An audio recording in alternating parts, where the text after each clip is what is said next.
Ah oui, nous sommes à Hanon, voilà. Et comme je suis une journaliste précise, je vais citer mes sources. Et donc, Michel Dumont est l'auteur de cette grande blague. Michel qui s'occupera du son. Aujourd'hui, nous sommes en direct d'Hanon, donc à 3800 habitants, à proximité de Saint-Amand. Les Eaux, et regardez, nous sommes à la maison thématique de la Fléchette avec cette très belle cible et ces magnifiques fléchettes devant lesquelles je me trouve. Et nous allons même vous faire rencontrer Janine qui travaillait dans une entreprise ici puisque Hanon était la capitale mondiale de la Fléchette. Nous vous montrerons des images de 1965 et même ce petit extrait d'un reportage de 1965 parce qu'on l'aime beaucoup. À tout à l'heure. Un atelier a vu naître cette industrie, en même temps d'ailleurs que son propriétaire, monsieur Robert, âgé actuellement de 77 ans et qui nous attend.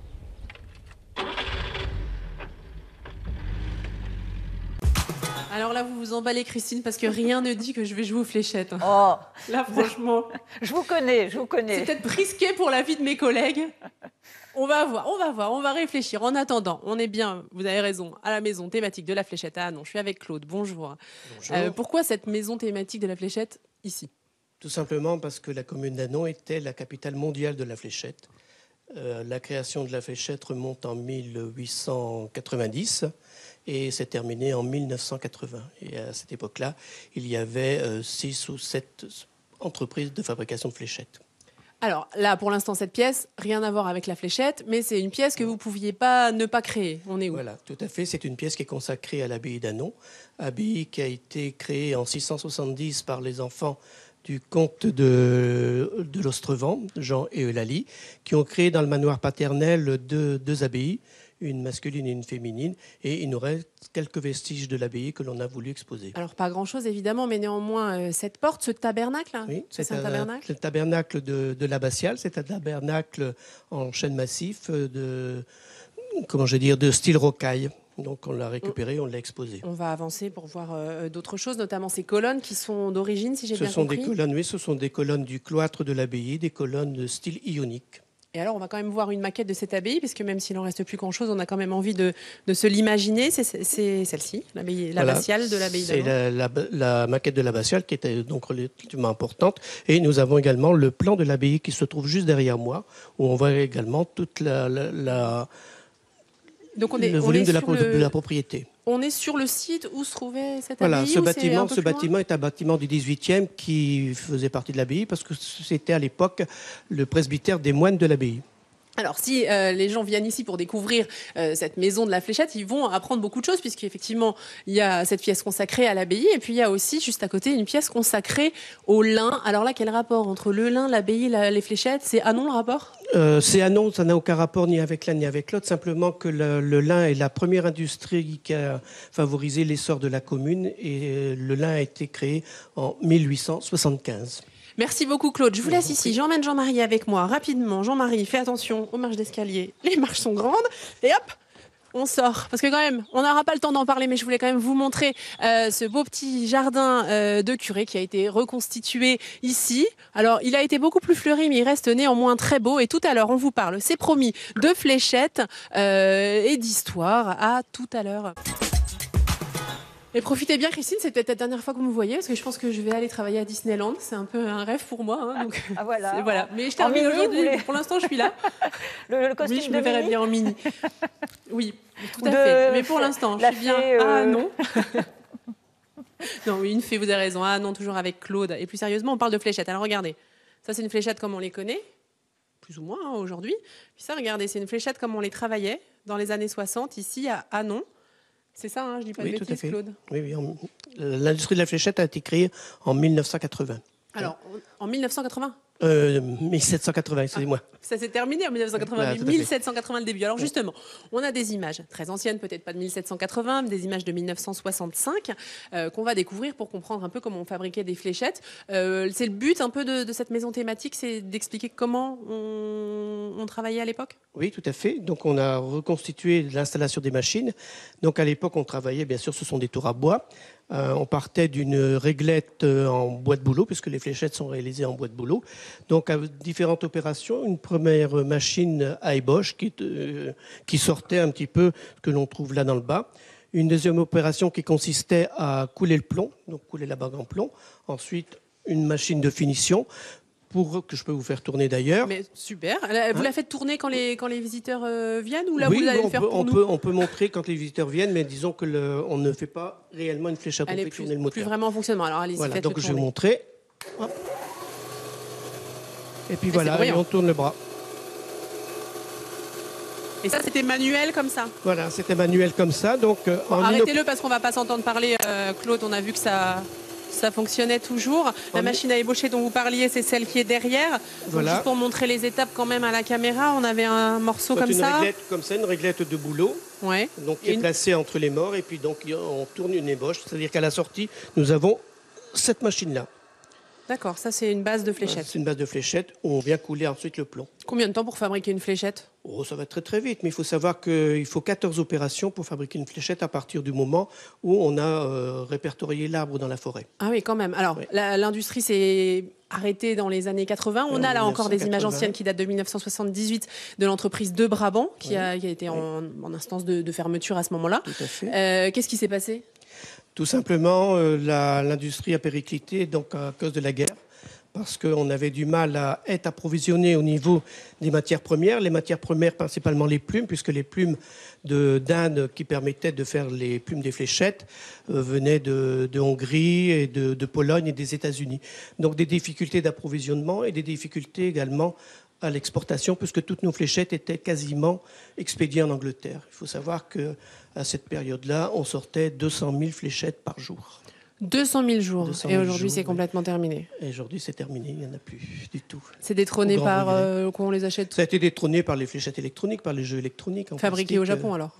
Ah oui, à l'époque, les anciennes fléchettes, et effectivement, les Anglais se sont approvisionnés chez les Japonais, qui étaient notre principal concurrent, même avant la guerre, quoi, je veux dire. Il y a des pièces exceptionnelles à découvrir ici. On voulait quand même dire un petit mot de. Oui. Donc de ça, cette- c'est une pièce qui a été réalisée par Monsieur Robert, qui est également un fabricant de fléchettes et qui a été meilleur ouvrier de France en 1968. Et là, c'est son trophée en quelque sorte qu'il a réalisé pour obtenir ce diplôme. Merci beaucoup Claude pour ces explications. On vous laisse ici. On va aller retrouver Janine tout à l'heure qui elle est là-bas. Et je voulais quand même faire un petit coucou à Pascal qui est un ancien tourneur de fléchettes qui aurait dû être avec nous aujourd'hui et qui est coincé au fond de son lit parce qu'il est malade. On espère qu'il nous regarde. On lui fait un petit coucou et je vous dis à tout à l'heure. Et regardez Christine, on va faire un bond dans l'histoire. Regardez cette photo. Alors, c'est à l'entreprise de Brabant. Cette jeune fille a 19 ans, elle s'appelle Janine. Et tout juste 60 ans plus tard, Janine nous fait l'honneur et l'amitié d'être avec nous à la maison de la Fléchette à Hanon. Bonjour Janine. Bonjour Virginie, Ça va? très bien, Donc vous étiez colleuse, c'est comme ça qu'on dit? les colleuses de fléchettes. Alors ça consistait en quoi votre travail? C'est une spécialité, hein, les fléchettes. On débute au coulage. Après, on les met sécher, puis c'est recoupé. C'est encore une autre personne. On avait chacun sa spécialité. On nous a dit 14 étapes pour faire une Oui, fléchette. voilà. Vous voulez bien nous montrer en quoi consistait votre travail à vous? Oui.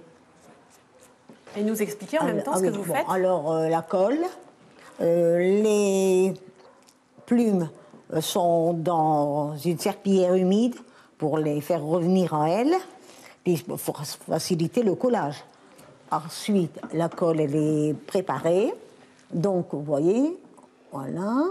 Vous passez la plume sur un bâton, c'est... Sur un bâton, sur une plume, ce qu'on veut. Mais enfin, moi, j'aimais mieux sur un bâton. Mais en général, c'est sur une plume. Bon, après, donc, ça, c'est fait. Vous aimiez bien, vous, le travail dans cette entreprise? Oui. À Qu'est-ce l'époque, qui c'est vous ce qui plaisait? marchait le plus. Vous voyez? Puis après, on l'affine un petit peu. Qu'est-ce qui vous plaisait dans votre travail? Parce que tout à l'heure, vous me disiez c'était... Ça, plaisant c'est pour vous. merveilleux. Puis il y avait une ambiance familiale. Familiale surtout. Bon, puis avec les collègues, on avait des bons moments de détente.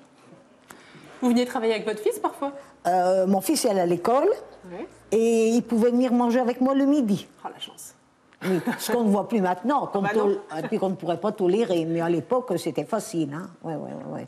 Bon, puis l'école n'était pas loin, hein, de chez De Brabant à la salle de fête, hein, les écoles. C'était très bien. Et puis, je vous dis, une bonne ambiance. Tout marchait bien. On en collait combien, du coup, des Alors plumes ici, comme ça on avait des fléchettes de 3 ou 4. Bon, toujours dans le même sens, parce que vous avez une plume à l'endroit et des plumes à l'envers, si vous voulez. J'aurais dû prendre...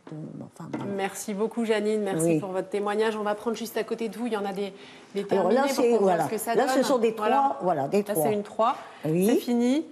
Merci beaucoup, Janine. Oui. On va vous laisser. On va aller retrouver une championne de fléchettes. Je vous montre quand même vite fait à quoi ressemblent les cibles, parce que selon les époques, il y en avait des différentes, évidemment. Donc, on en retrouve exposées ici. Tout en bas, ça c'est une fléchette anglaise électronique, c'est là-dessus que joue Martine, et je dis joue, mais il s'agit bien d'un sport, on est bien d'accord, Martine est championne de France, on la retrouve tout à l'heure. Énormément Christine, ici c'est un musée, donc on ne joue pas évidemment aux fléchettes, mais nous avons fait venir quelqu'un, alors juste avant d'aller la rejoindre, quand même, regardez, reconstitution d'un estaminet pour vous dire que le lieu est très beau, on y parle de l'Ain, on y parle d'une ancienne abbaye, on y parle d'un estaminet, et puis évidemment vous l'avez suivi tout au long de l'émission, on y parle de fléchettes, et pour jouer aux fléchettes, vous ne saviez peut-être pas, mais dans le Nord-Pas-de-Calais, on trouve la championne de France de fléchettes, et oui, Martine, bonjour. Bonjour, Vous êtes à vous de Gomény, Gomny. et vous êtes venue jusqu'ici pour nous, merci beaucoup. C'est gentil. La fléchette, c'est un sport, C'est un sport. c'est ça, c'est pas un jeu. Non, c'est un sport mental. Quelle différence alors? Mental parce qu'il faut rester constamment dans sa bulle, rester concentré et toujours calculer pour pouvoir arriver à une fermeture à 3 flèches avec un maximum de points. Donc, maximum de points qu'on peut faire pour fermer, c'est 160. Alors attendez, parce que les téléspectateurs fermer la fermeture, moi vous m'avez expliqué, donc je pourrais faire la maline, mais il faut nous expliquer un peu, quand vous faites les fléchettes, ça se passe comment? Vous avez un nombre de points au départ? Au départ, on commence à 501 Oui. et on doit finir sur un double. Allez-y, Alors, montrez-nous. La cible est composée de segments. Tous les segments qui sont ici, et là, ce sont des simples. Les segments ici, ce sont les doubles. Et les segments ici, ce sont les triples. Les plus difficiles à atteindre, du coup, voilà. ouais. Le maximum de points qu'on peut faire, c'est 180. Donc le plus difficile, c'est pas d'atteindre Non, ça, non. c'est plutôt de viser là. C'est viser là. Et les fermetures se font obligatoirement sur tous les doubles qui sont ici. Fermeture, c'est-à-dire la dernière fléchette. Dernière On fléchette. doit tomber tout pile, on doit avoir fait 501 pour gagner. Tout pile. D'accord. Et nous, on ferme toujours sur double 16 ou double 8. Vous vous entraînez beaucoup? 1 heure par jour. Tous On les peut jours. voir ce que ça donne? Oui.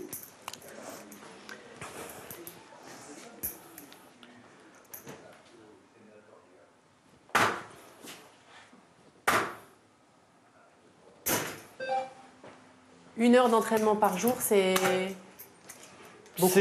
C'est bien pour avoir un niveau comme moi je l'ai atteint parce que ici j'ai commencé les tournois européens et je suis 2e européenne sur les 2 tournois. Félicitations, championne de France, Championne deuxième de France. européenne. Prochain tournoi Prochain mars. 20 et 21 mars en Espagne. Et le dernier tournoi, c'est le jour du championnat d'Europe et du monde qui se déroulera en Porec en Croatie. Allez-y Martine, visez-moi le triple 20 là. Je sais que vous pouvez le faire, elle l'a fait plein de fois jusqu'ici.